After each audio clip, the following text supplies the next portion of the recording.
서울시청 상공 100m에서 핵폭탄이 터진다면 어떻게 될까요?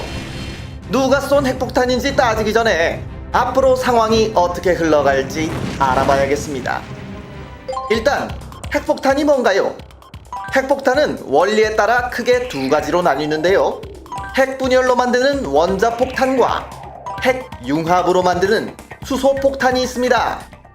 원자폭탄의 경우 천연 우라늄과 플루토늄 등이 서로 충돌하면서 핵분열을 일으킨 것이고, 수소폭탄은 내부에 있는 원자폭탄을 터뜨린 뒤 목표 지점의 온도를 1억 도 이상으로 올려서 핵융합을 일으킨 것입니다.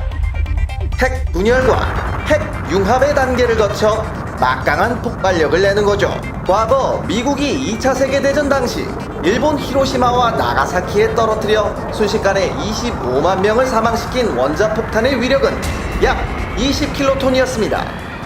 자, 그런데 킬로톤은 뭘까요? 재래식 다이너마이트인 TNT 한 개의 폭발력을 1톤으로 봤을 때 1킬로톤은 다이너마이트 1000개를 한꺼번에 터뜨리는 것과 같은 위력입니다.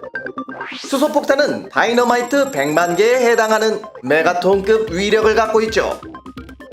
메가톤 바, 만만하게 봤는데 그 위력이 대단한 맛이었군요. 쫀득쫀득한 캐러멜의 깊은 풍미를 몰라봬서 죄송합니다. 지금까지 수소폭탄 실험에 성공한 나라는 총 6곳으로 알려져 있는데요. 그중 3나라가 우리나라 주위에 있으니 단군 할아버지의 터잡는 안목, 정말 시겁할 수준입니다.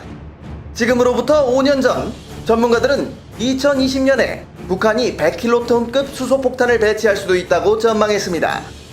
그리고 2017년 북한이 성공했다고 발표한 6차 핵실험의 위력 역시 약 100킬로톤으로 예상되고 있죠. 자, 그럼 다시 원래의 질문으로 돌아와서 서울시청 상공 100m에서 100킬로급 핵폭탄이 터지면 어떻게 될까요? 여기는 서울시 강남구 역삼동에 위치한 YBM 강남어학원센터입니다. 스펙 쌓기에 여념이 없는 젊은이들이 모여드는 곳이죠. 갓 제대하고 복학을 기다리는 25살의 브라더가 4주 완성 애슐리 토익 스피킹 수업을 마치고 학원 로비로 내려와 기지개를 한번 펴는 순간 어디선가 평탄음의 사이렌이 울리기 시작했습니다. 길 건너편 건물 옥상에 대형 전광판을 보니 긴급 뉴스가 나오고 있습니다. 이것은 핵공격이다. 딱 느낌이 옵니다. 브라더는 황급히 주변 쓰레기통을 뒤져 비닐봉투를 찾습니다. 하나는 눈구멍을 뚫어 얼굴에 쓰고 나머지는 벙어리 장갑처럼 손에 씌웁니다. 그리고 학원 로비에 비치되어 있던 박스 테이프로 목과 셔츠 사이, 소매와 손 사이, 신발과 바지 사이를 밀봉합니다. 방사능의 유입을 막기 위해서죠. 그리고 학원 오는 길에 본 기억이 있는 역삼빌딩 앞 따릉이 대여소로 미친듯이 달려갑니다. 이제 모든 도로는 불통 상태가 될 것이고 비상시 이동은 따릉이가 가장 유리할 것이기 때문입니다. 발에 불이 나도록 달리던 브라더는 별 생각이 다 듭니다. 영화에서 보니까 한국에 있는 미군들은 위험한 상황을 미리 알던데 시간 날 때 평택 가서 친구라도 됐으면 혹시라도 핵폭탄의 조짐이라도 알 수 있지 않았을까 후회가 됩니다. 따릉이 대여소에 도착해보니 다행히 한 대가 남아있네요. 티머니 카드로 대여 신청을 하고 1분 거리에 있는 강남역 1번 출구로 미친듯이 달려갑니다. 혹시라도 이런 일이 있을까봐 진작 행정안전부의 안전디딤돌 앱으로 지하 대피소를 확인해두길 잘했습니다. 이때 높낮이가 있는 사이렌이 울립니다. 핵폭탄 투하가 임박했다는 시그널입니다. 이제 눈앞에 강남역 1번 출구가 보이는데요.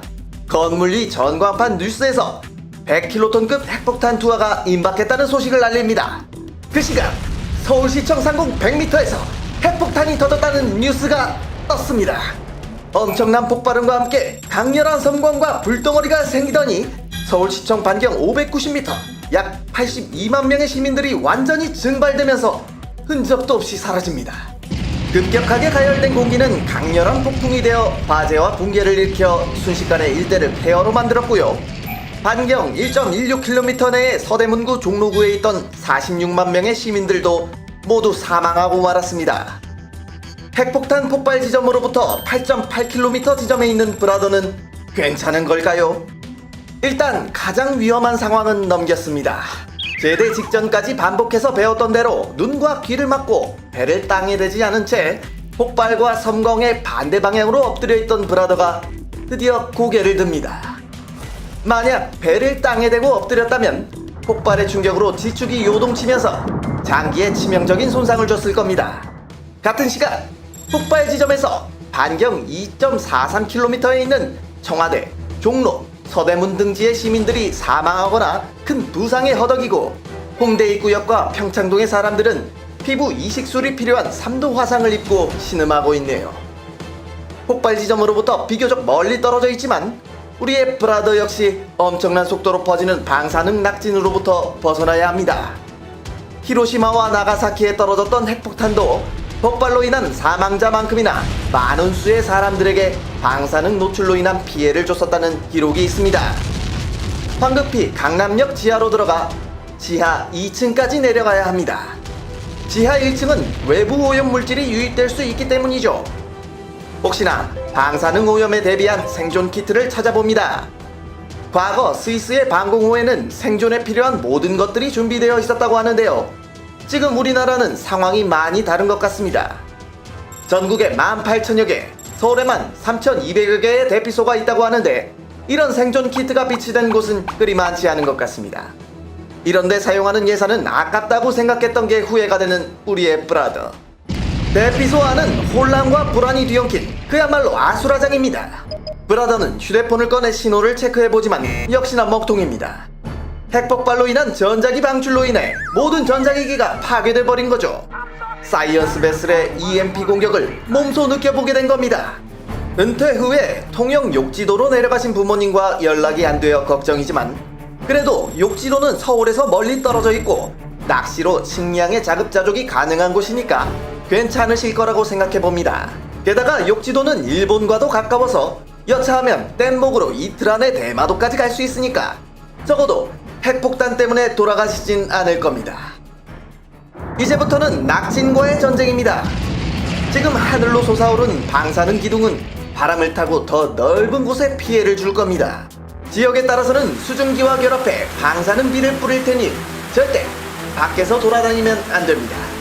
방사능 수치는 매일매일 줄어들어서 2주 후에는 1000분의 1 정도로 줄어든다지만 그래도 5분 정도의 짧은 외출만 가능합니다. 자, 우리의 브라더는 2주 후에 민관군 조직에게 SOS 신호를 보낼 커다란 천이 있을까 싶어 살펴봅니다. 구호를 위해 돌아다닐 헬기나 비행기에서 잘 볼 수 있도록 건물 벽이나 도로 바닥에 큰 글씨로 구조 요청을 적어 놓아야 할 겁니다. 혹시라도 헬기가 착륙한다면 절대 맞이하러 달려나가서는 안 됩니다. 헬기가 불어내는 바람에 낙진과 먼지가 섞이면서 치명적인 오염물질이 될 수 있기 때문이죠. 아무리 찾아봐도 핵폭발 2주 후에 구체적인 대응 매뉴얼은 없습니다. 핵폭발을 다룬 영화나 게임에서도 모두 무너진 정부와 부족한 식량, 방사능 노출로 인한 부작용에 집중하고 있죠. 그만큼 핵폭발 자체가 주는 데미지가 크다는 반증일 겁니다. 어쨌든 우리는 무슨 일이 있어도 버티고 생존해야 합니다. 일어나지도 않은 일로 걱정하는 건 언제나 귀찮은 일이지요. 하지만 학교 다닐 때 느껴보셨듯이 맞을 줄 알고 맞은 매는 조금이나마 덜 아픕니다. 갑자기 맞으면 더 아픈 법이죠. 대비해서 나쁠 건 없습니다.